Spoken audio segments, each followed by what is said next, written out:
आज की वीडियो के अंदर हम देखने वाले हैं किस तरीके से हम RTK क्वेरी का यूज करेंगे API फैचिंग के लिए।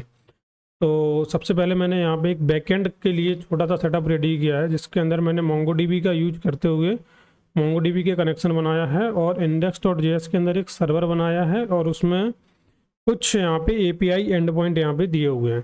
तो इसी एंड पॉइंट का यूज करते हुए हम RTK क्वेरी को इसमें यूज करेंगे। तो सबसे पहले यहाँ पे मैं एक काम करता हूँ, mkdir RTK u2 एक फोल्डर बनाया। Okay, mistake. Then we will go into that folder. उस फोल्डर में मैं गया। उस फोल्डर में जाने के बाद मुझे सबसे पहले इसके अंदर रिएक्ट वीट का सेटअप कर रहा हूँ। npm create wheat @latest dot, इसमें हमारा वीट का सेटअप होगा, react JS, JavaScript, npm install, और इसके बाद हमें npm रन डेप करके हम इसको चला सकते हैं। लेकिन इसके पहले हमें कुछ पैकेज इंस्टॉल करने पड़ेंगे, तो उसके लिए मैं जाऊंगा Redux.js के ऑफिशियल डॉक्यूमेंटेशन पे। तो यहाँ पे आपको ये Redux.js टूलकिट मिल जाएगा। यहाँ पे अगर आप देखोगे तो RTK query, quick start, migration, type script, Next.js सभी के साथ यहाँ पे बताया गया है। और जो भी आपको वीडियो चाहिए, प्लीज़ उसकी जो रिक्वेस्ट है वो आप कमेंट सेक्शन में बताइए, या फिर आप पर्टिकुलर इंस्टाग्राम पे आके बताइएगा। और इंस्टाग्राम पे भी आपको बहुत सारी अलग अलग प्रकार की अभी चीज़ें मिलने वाली हैं, वहाँ पर भी अब मैं एक्टिव होने वाला हूँ। तो बी रेडी। इसके अंदर मैं सबसे पहले एक फ़ोल्डर बना लेता हूँ पेजेस नाम से और RTK नाम से। तो npm i redux react redux को कर लेता हूँ, रिएक्ट redux, और इसी में मुझे चाहिए रिएक्ट राउटर डोम। ये तीनों पैकेज मेरे इंस्टॉल हो जाएंगे। इसके बाद जो पेजेस बनाया था उसके अंदर 3 पेजेस बनाते हैं, home.jsx और signup.jsx,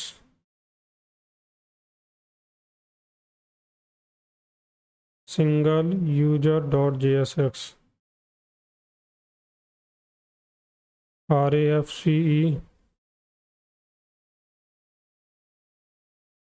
ये बेसिक तरीका होता है इसको, रिएक्ट को यहाँ पे फंक्शन इसको सेटअप करने के लिए। और इसमें कुछ प्रॉब्लम आ गई है maybe. npm i Redux.js toolkit, React redux, React router DOM ई। ओके, स्पेलिंग मिस्टेक हुआ है यहाँ पे, रिएक्ट redux। और जब तक इंस्टॉल होंगे, जब तक हम चलते हैं src में app.jsx पे, RAFCE। हमें चाहिए import something from react router DOM। सबसे पहले browser router, routes, route, browser router, इसके अंदर आएगा हमारा रूट्स, इसके अंदर आएंगे रूट। रूट के अंदर रहता है पाथ, दूसरी है प्रॉप एलिमेंट। इन दोनों को कॉपी पेस्ट मारा। होम पेज रहेगा तो हमारा एलिमेंट रहेगा साइन अप, और अगर यूजर्स रहेगा तो हमारा एलिमेंट रहेगा यहाँ पे होम। और अगर यूजर आईडी रहेगा उस समय हमारा जो एलिमेंट रहेगा वो रहेगा हमारा सिंगल यूजर। ठीक है, राउटिंग हमने सेटअप कर ली है। अब हमें एक काम करना है, RTK के अंदर एक फाइल बनाते हैं API.js, जो API को कॉल करने के लिए यूज होगा। अब यहाँ पे इसको मैं चला देता हूँ, npm run dev। बैकएंड को भी स्टार्ट कर देते हैं। अब एक काम करते हैं, जब तक हम एपीआई बनाएंगे, जब तक चैट जीपीटी को एक टास्क देते हैं, वो अपना टास्क कंप्लीट करके देगा अपने को।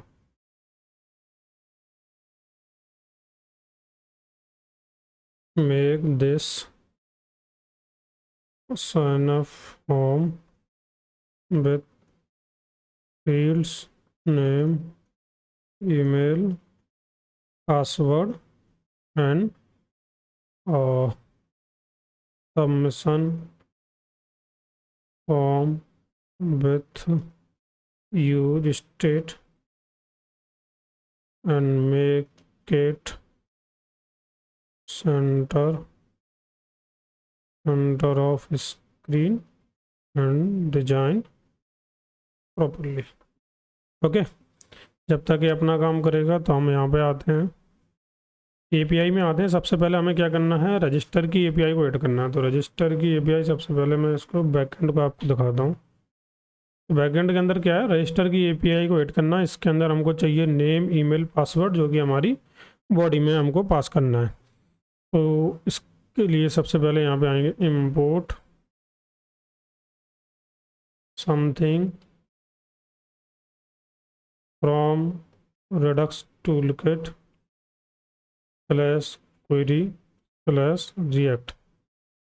हमको चाहिए create API, fetch base query, ये दोनों फंक्शन चाहिए। यूजर एपीआई नाम से एक वेरिएबल बनाया, उसके अंदर मैंने बोला कि क्रिएट एपीआई जो भी फंक्शन रिटर्न करेगा वो सब इसमें रहेगा। क्रिएट एपीआई एक फंक्शन है, इसके अंदर मैंने एक ऑब्जेक्ट पास कर दिया। उस ऑब्जेक्ट का पहला की जो है वो है रिड्यूसर पाथ, जो मैं यहाँ पे कुछ भी नाम दे सकता हूँ। रिड्यूसर पाथ के बाद यहाँ पे फैच बेस क्वेरी तो रहेगा, लेकिन उसके पहले हमारा बेस क्वेरी रहता है। बेस क्वेरी नाम की एक की रहती है, जिसके अंदर हम फैच बेस क्वेरी नाम का फंक्शन कॉल करके इसके अंदर हम अपना बेस यूआरएल देते हैं, जो कि हमारा बैकएंड का यूआरएल रहता है। तो http localhost 4000/। इसके बाद हमें देना होता है एंड पॉइंट्स। एंड पॉइंट्स भी, एंड पॉइंट नाम की एक की है जिसके अंदर फंक्शन, इसके अंदर एक पैरामीटर बिल्डर, नॉर्मली इसको बिल्डर बोलते हैं, मतलब आप जो भी नाम देना चाहो वो नाम आप दे सकते हो। ये भी एक फंक्शन रहता है, फंक्शन के अंदर ऑब्जेक्ट मैंने पास किया, और इस ऑब्जेक्ट में यहाँ पे जितने भी एंड पॉइंट हैं वो हमें यहाँ पे देने होते हैं। तो सबसे पहला एंड पॉइंट हमारा रजिस्टर का है। इसके बाद बिल्डर के पास दो चीज़ें होती हैं, या तो वो म्यूटेट कर सकता है या क्वेरी ले सकता है। म्यूटेट का मतलब होता है कि आप उसमें पोस्ट रिक्वेस्ट दे रहे हो, डिलीट रिक्वेस्ट दे रहे हो, या पुट रिक्वेस्ट। तो मतलब गेट रिक्वेस्ट को छोड़कर जितनी भी रिक्वेस्ट हैं वो सारी म्यूटेशन में आती हैं, इतना समझ लीजिए बस। इसके अंदर भी यही चीज़ है कि आप इसको इस तरीके से करोगे, क्वेरी इसके अंदर, और इसके अंदर आएगा डेटा या यूजर, जो भी आप इसको नाम देना चाहो, डेटा। तो आप क्या करना है, आप सबसे पहला पूछेगा आपसे कि क्या यूआरएल है। तो यूआरएल के लिए ये अपना एंड पॉइंट यूआरएल है, यहाँ पे मुझे इसको देना है। इसके बाद हमारा मेथड हमारा रहने वाला है पोस्ट। इसके बाद हमारा मेथड के बाद इसमें रहता है बॉडी। तो बॉडी के अंदर हम पास करेंगे डेटा। बस इतना हमें करना था। इसके बाद हमारी पोस्ट रिक्वेस्ट की एपीआई एड हो चुकी है। अब क्या करना है, अब यहाँ पे करना है export post curly bracket equal to user API. अब यूजर एपीआई के अंदर बहुत सारी चीज़ें होती हैं। वैसे तो अगर आप इस तरीके से करोगे तो ये सारी चीज़ें देखने के लिए मिलेंगी। यहाँ पे एक चीज़ मिलेगी आपको, यूज रजिस्ट्रेशन म्यूटेशन। अब ये इस तरीके से क्यों मिला, हमारा तो पास तो ये है ही नहीं, हमने तो रजिस्टर नाम से बनाया था ना अपना फंक्शन। इसको यूज रजिस्टर म्यूटेशन ये बन कैसे गया। देखो होता क्या है कि जब भी आरटी के क्वेरी के साथ हम काम करते हैं तो वहाँ पे हम जो नाम देते हैं उसका एक कस्टम हुक जैसा बन जाता है, जिसके अंदर इनके कुछ बाय डिफ़ॉल्ट कुछ पैरामीटर होते हैं जो हमें मिलते हैं, और साथ ही साथ जो हमने ऑपरेशन परफॉर्म किया है इसके अकॉर्डिंग मुझे डेटा मिलता है। तो यूज इसलिए लगा देते हैं क्योंकि कस्टम हुक है, और जो भी हमारा फंक्शन का नाम होता है उसको पहला लेटर कैमल केस हो जाता है, और म्यूटेशन अगर म्यूटेशन है तो अगर म्यूटेशन की जगह क्वेरी है तो वहाँ पे क्वेरी हो जाती है, इतना सा होता है। अब इसको हमें पूरे ऐप के अंदर एक्टिव करना है कि ये सारी चीज़ हमारी पूरे ऐप के अंदर इनेबल होनी चाहिए। तो इसको ऐसा करने के लिए इंपोर्ट करेंगे something from redux.js toolkit slash query slash react में से हमारे पास यहाँ रहता है एपीआई प्रोवाइडर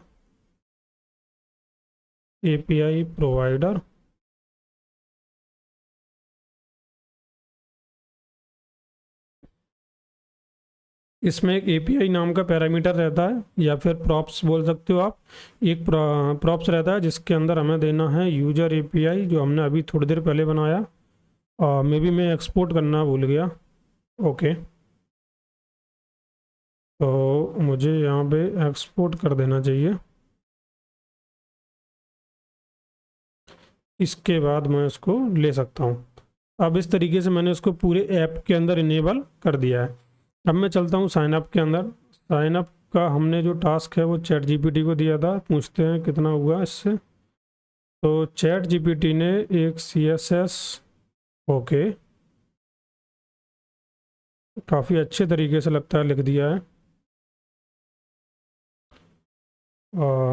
स्टाइल्स नाम का एक ऑब्जेक्ट बनाया, इसके अंदर सारी क्लासेस लिख दी हैं। Okay good. तो शायद इन्होंने तो अच्छे तरीके से अपना काम कर दिया है। अपना रिजल्ट देखते हैं कैसा आ रहा है।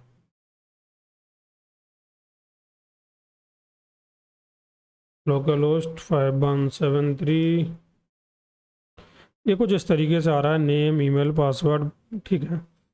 तो ये लेफ़्ट साइड क्यों आ रहा है, क्योंकि हमारी index.css अभी एक्टिव है इसीलिए। ठीक है, अभी हमारा सही आ रहा है। नेम है, ईमेल है, पासवर्ड है। तो नेम के अंदर मैं देता हूँ सागर गुप्ता, ईमेल के अंदर सिंपली जेएस कंपनी और 1 2 3 4। लेकिन अभी ये सबमिट करने पर इसमें कुछ होगा नहीं, क्योंकि सबमिट तो हो जाएगा। सबमिट होने पे यहाँ पे आएगा जिसके अंदर से नेम और वैल्यू निकाली जाएंगी और सेट फॉर्म डेटा के अंदर नेम ईमेल और पासवर्ड इस तरीके से डाल दिया गया है। ये तो हैंडल चेंज है, ये वाला है। अब अगर मुझे एपीआई हिट करवानी है तो किस तरीके से करवाऊंगा। जनरली हम क्या करते थे, एक्सियोस का यूज करते थे या फैच मेथड का यूज करते थे।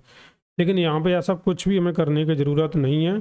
हमें यहाँ पे कॉन्स्ट एक यहाँ पे एरे मिलेगा और यहाँ पे जो भी हमने नाम दिया था यूज रजिस्टर म्यूटेशन, इसको कॉल कर देना है।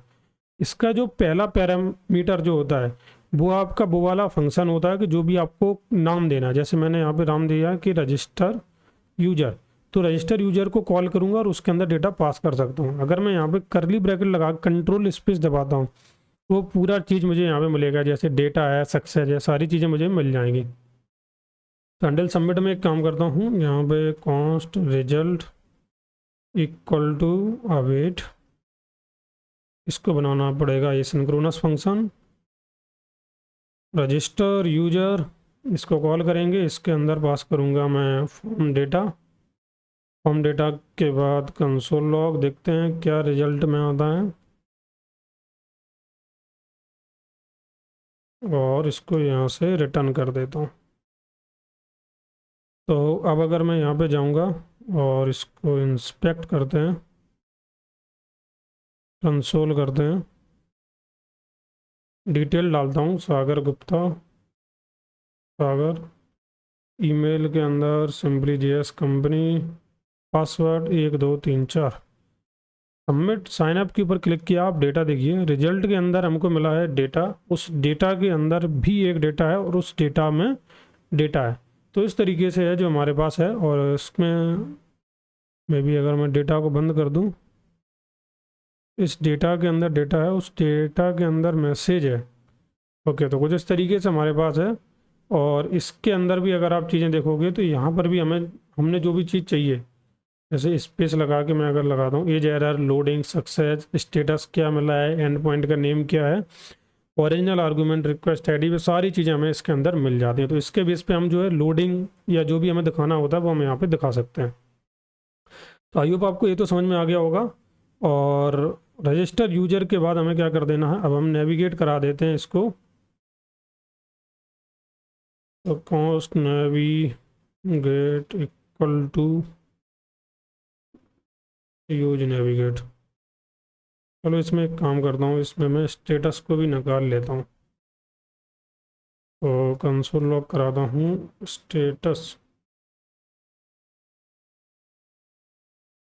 अगर मैं स्टेटस आपको दिखाऊंगा तो अनइनिशलाइज आ रहा है, और इसके अंदर भी अनइनिशलाइज आया है। अभी अगर मैं इसको डेटा के अंदर भर दूँ राधा, और राधा@gmail.com, पासवर्ड 1234,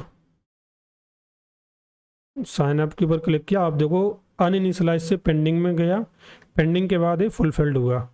तो अभी हम क्या कर सकते हैं, इसी के बेस पे हम तीनों चीज़ें यहाँ पे कर सकते हैं। तो अगर आप यहाँ पे जाओगे तो मैं यहाँ पे एक चीज़ इसको बोल सकता हूँ कि if status equal to fulfilled, तो आप नेविगेट कर जाओ प्लस यूजर्स वाले पेज पे। इसके बाद हम रिटर्न करा देंगे, सिर्फ इतना सा करना था। ठीक है, भरना अपना फॉर्म डेटा खाली हो ही जाएगा। तो यहाँ पे अभी चेक करते हैं, Shyam @gmail.com, password 1234, sign up के ऊपर क्लिक किया, और साइन अप के ऊपर क्लिक करने के बाद हम वहाँ पे नहीं गए। ये तो फुलफिल्ड हुआ, लेकिन ओके, फुलफिल्ड हो जाने के बाद एक बार फिर से क्लिक करता हूँ मैं एक्चुअल में। तो हम यहाँ पे होम पे रिडायरेक्ट कर चुके हैं। देखो होता क्या होगा, सेकेंडरी चीज़ इसमें होती है कि जैसे ये स्टेटस जो है जब तक फुलफिल्ड होता होगा, जब तक ये वाला नीचे का कोड एग्जीक्यूट हो जाता है, क्योंकि हमने यहाँ पे अवेट का यूज किया है। यहाँ पे अगर मैं डॉट देन का यूज करूँगा तो उस हिसाब से परफॉर्मेंस होगी। तो लेकिन बेटर ये है कि हम पहले इसको देख लें कि रिजल्ट के अंदर हमारे पास डेटा है या नहीं है। एंड रिजल्ट डॉट डेटा भी होना चाहिए। ठीक है, तो वो हमारा नेविगेट कर जाएगा यूजर्स वाले पेज पे, या फिर आप इसकी जगह पे इसमें कर दीजिए कि रिजल्ट के अंदर डेटा है तो नेविगेट कर जाइए यूजर्स वाले पेज पे। अब यूजर्स में आ चुके हैं। अब यहाँ पे हमें क्या चाहिए, यहाँ पे हमें एक टेबल बनानी पड़ेगी जिसके अंदर पूरा डेटा हो, और इसके अलावा हमें व्यू और डिलीट के फंक्शन चाहिए जिसमें हम डिलीट कर सकें। एक बार चैट जीपीटी के पास आते हैं, इसको फिर से एक टास्क असाइन करते हैं जब तक हम एपीआई कॉल करेंगे। Make this table, in that table to button view and delete. Other than that, there is data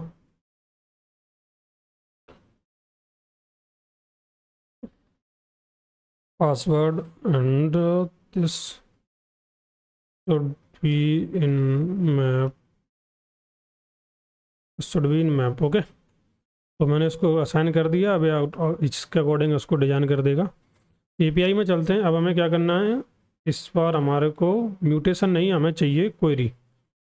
तो रजिस्टर की जगह यहाँ पे करेंगे gate all user builder dot Curie, और हमको जिस तरीके से इसको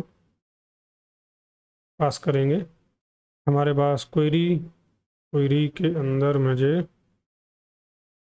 सबसे पहले देना यूआरएल, दूसरा हमारा मेथड तो हमारे पास गेट रहेगा। अब इसके अंदर कुछ बॉडी तो हमें पास करनी नहीं है, यूआरएल हम बैकएंड से उठा सकते हैं, और यूजर्स करके हमारे पास। ठीक है, तो इस तरीके से मैंने इसको कर दिया। इस गेट ऑल यूजर के लिए मैं यहाँ पे use get all user query, difference देख रहे हो आप, यहाँ पे यूज रजिस्टर म्यूटेशन लिखा है, यहाँ पे use get all user query. इसमें जो डेवलपर है उसके लिए भी काम कितना ज़्यादा यूजी हो जाता है कि उसको खुद मालूम रहता है कि गेट रिक्वेस्ट है, पोस्ट है, पुट है, उसके लिए भी काम बहुत ईजी हो जाता है। ठीक है, तो अभी देखते हैं कि इसने क्या बनाया। कॉपी करते हैं, होम पे चलते हैं, होम पे आते हैं। आई होप कुछ अच्छा बनाया हो। हाँ,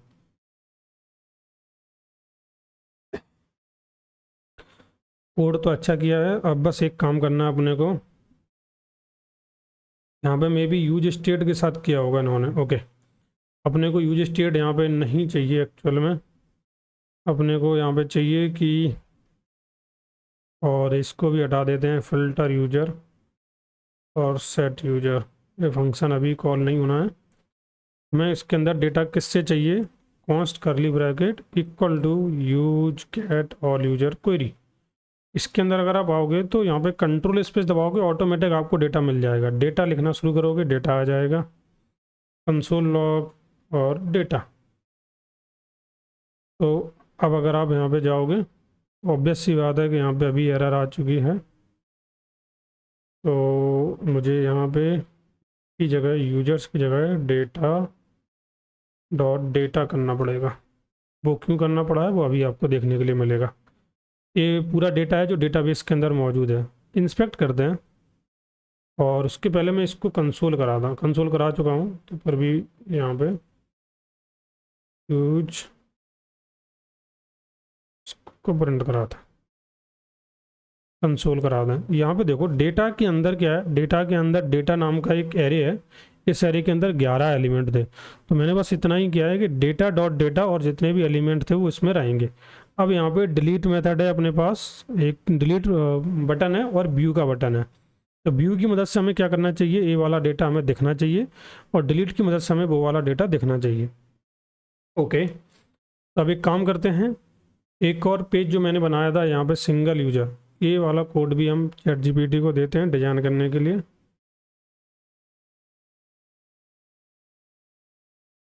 make this page for showing single user detail.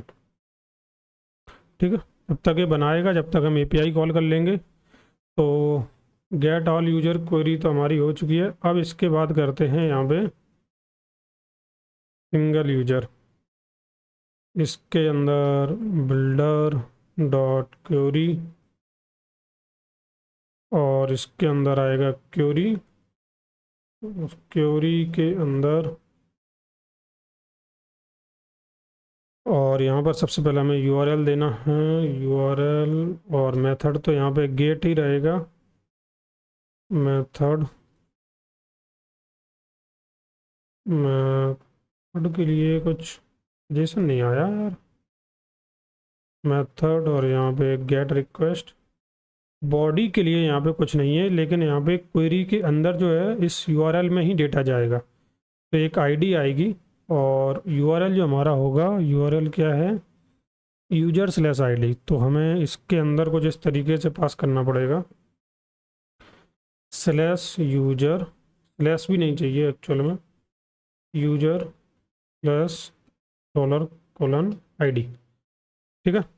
और सिंगल यूजर हमारा यहाँ पे बन जाएगी यूज सिंगल यूजर क्वेरी। इसका हमें यूज करना है सिंगल यूजर में, लेकिन उसके पहले हमें होम पेज के अंदर जाके ये जो व्यू का जो बटन है, इसके ऊपर हमें, व्यू के अंदर यूजर डॉट आई डी आ रही है, यूजर के अंदर आईडी होगी नहीं एक्चुअल में, यूजर के अंदर अंडरस्कोर आईडी होगी, इसके अंदर भी अंडरस्कोर आईडी होगी।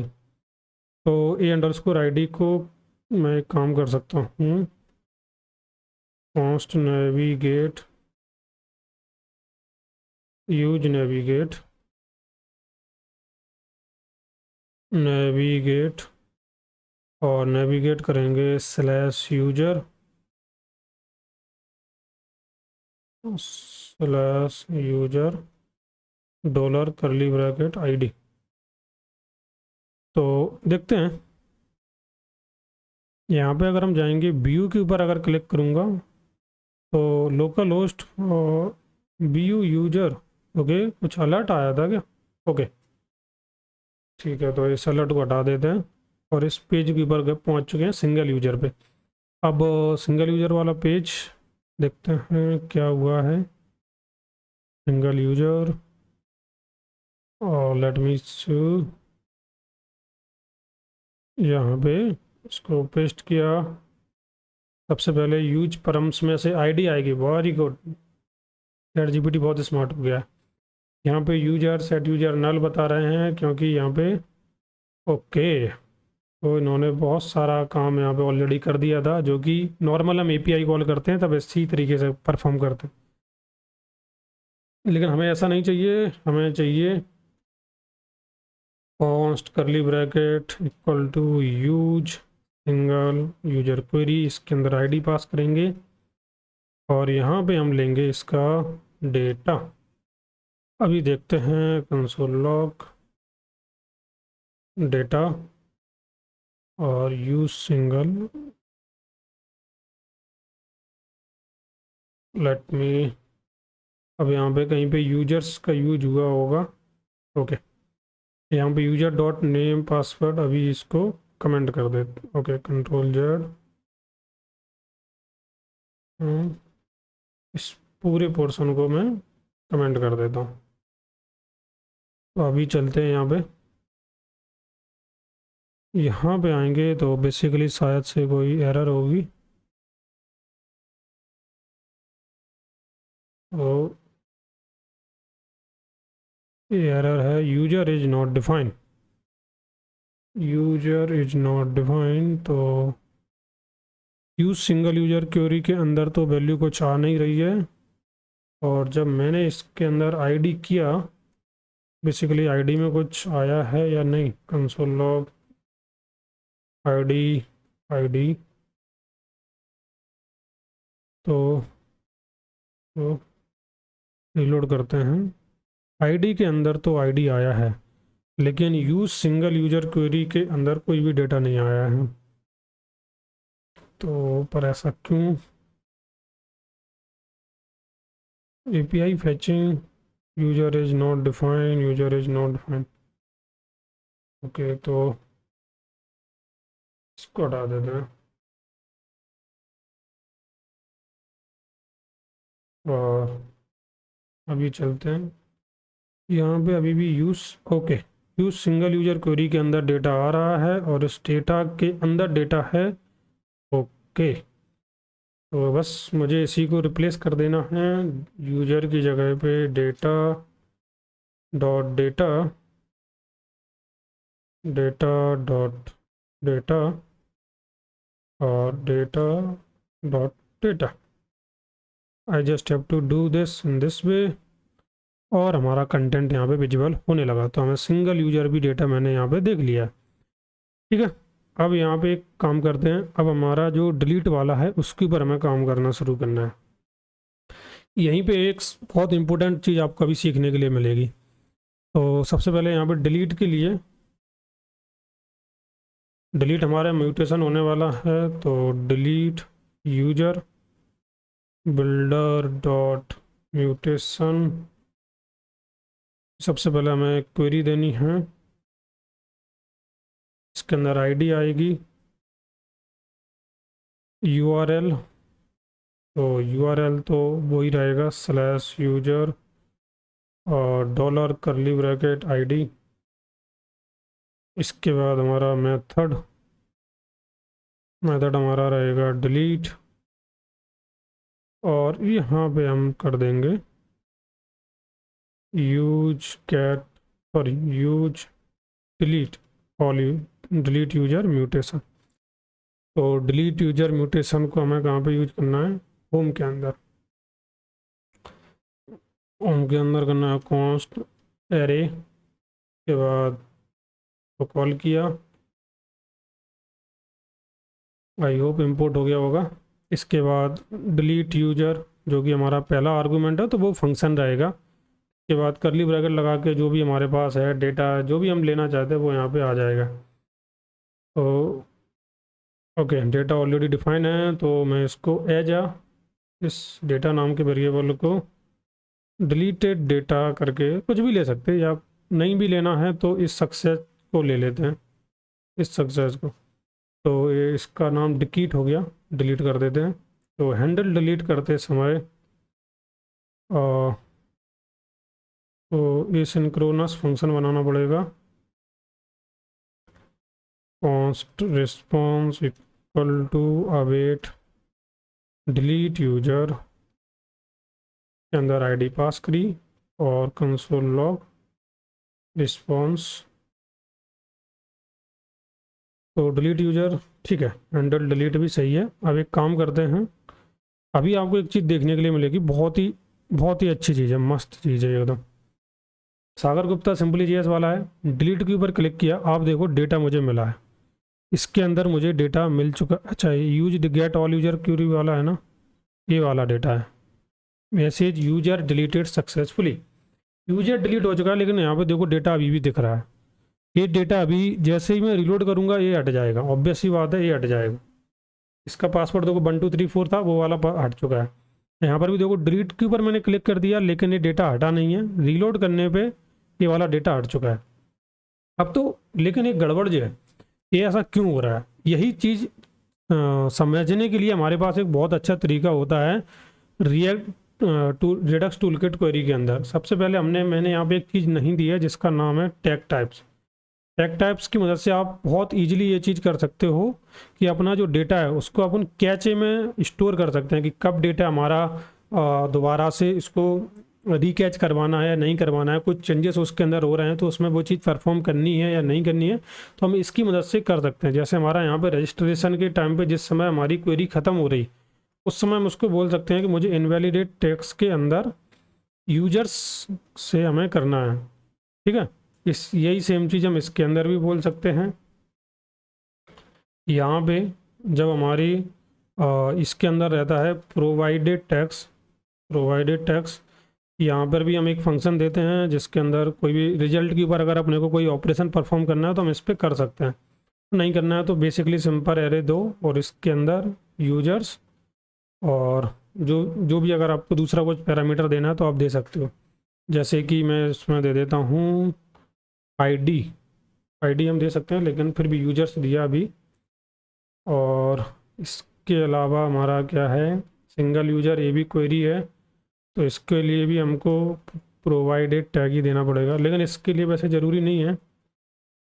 प्रोवाइडेड टैग्स एरे यूजर्स और डिलीट यूजर में इनवैलिडेट देना पड़ेगा। जो भी हमारे मतलब म्यूटेशन वाले हैं उसके अंदर हमको इनवैलिडेट्स देना है, और जो हमारी क्वेरी है उसके अंदर प्रोवाइडेड टैग्स देना है, provides tag and tag type ऊपर असाइन करना है, ठीक है। तो इस तरीके से जो हमें देना है। अब मैं यहाँ पे आता हूँ, इसके ऊपर मैं क्लिक करता हूँ, देखो ऑटोमेटिक डिलीट हो चुके हैं। जैसे ही मैं क्लिक कर रहा हूँ ऑटोमेटिक यहाँ पे डिलीट हो रहे हैं विदाउट एनी रिफ्रेश। तो ये बहुत बेनिफिट होता है आपके डेटा को कैचिंग डेटा बनाने के लिए। जस्ट आपने क्या किया, प्रोवाइड टैग दिया, इनवैलिडेट टैग दिया, प्रोवाइड्स इनवैलिडेट, जिससे क्या होगा, इन सभी एपीआई को मालूम चल चुका है कि कौन सा डेटा कब हमको रेंडर करना है, कब इसको दोबारा से चेक करना है, किस डेटा को किस तरीके से अपडेट करना है, ठीक है। तो इस तरीके से हमारा रिडक्स टूलकिट क्वेरी काम करता है। लेकिन अब काफ़ी लोगों को डाउट होगा कि इसको हम जो एक्चुअल रिडक्स जो होता है उसके साथ हम किस तरीके से यूज करवाएंगे। वैसे तो बहुत कम इसकी ज़रूरत पड़ती है, लेकिन फिर भी यहाँ पे एक बार ट्राई कर लेते हैं कि अगर जैसे स्टोर बनाया है तो किस तरीके से करेंगे। मैं एक स्टोर बना देता हूँ, store.js। तो स्टोर के लिए हमें चाहिए import something from देखते हैं configure store किसके अंदर से निकलता है, configure store redux js toolkit। तो const store नाम का वेरिएबल, configure store ऑब्जेक्ट, और ऑब्जेक्ट के अंदर सबसे पहला रिड्यूसर के अंदर ऑब्जेक्ट, इसके अंदर हमने जैसे दे दिया यूजर एपीआई। अब यूजर एपीआई देने के बाद हमको यूजर एपीआई यहाँ पे असाइन भी करना है। तो मैं यहाँ पे यूजर एपीआई इस तरीके से दे सकता हूँ। अब ऐसा कर दिया मैंने, अब यहाँ पे कर देता हूँ कि इसको एक्सपोर्ट करवा देता हूँ, ठीक है। इसको मैंने यहाँ पे एक्सपोर्ट करवा दिया। अब इस स्टोर को मैं यूज करना चाहता हूँ कहाँ पे, क्योंकि मुझे डेटा जो है हर जगह चाहिए, तो मैं इसको main.jsx में यूज करता हूँ। और हमारे पास स्टोर के लिए प्रोवाइडर रहता है, प्रोवाइडर रिएक्ट रिडक्स में से मिलता है। अब हमें इसकी ज़रूरत नहीं है, और इसकी जगह पे मैं यूज कर लेता हूँ इस प्रोवाइडर का।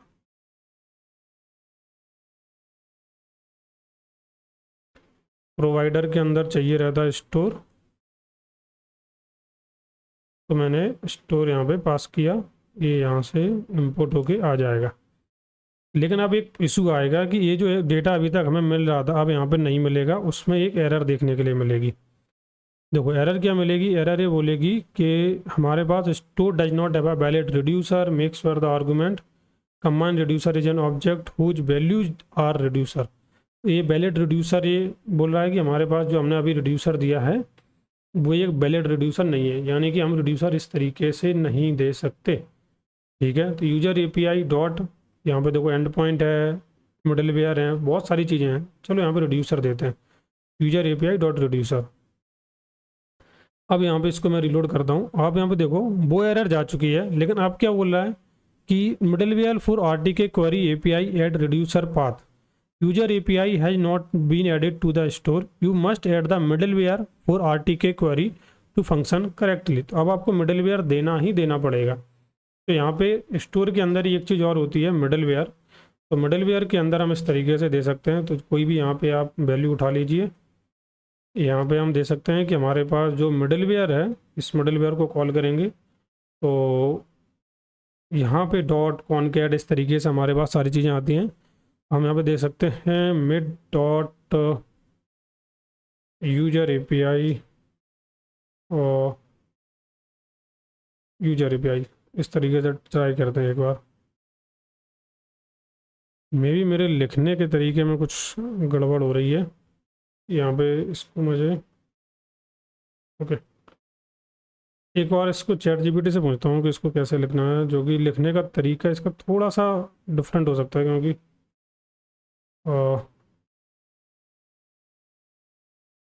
कोड स्निपेट मिडलवेयर के अंदर फिक्स करना है user API dot reducer path. Okay this is the thing.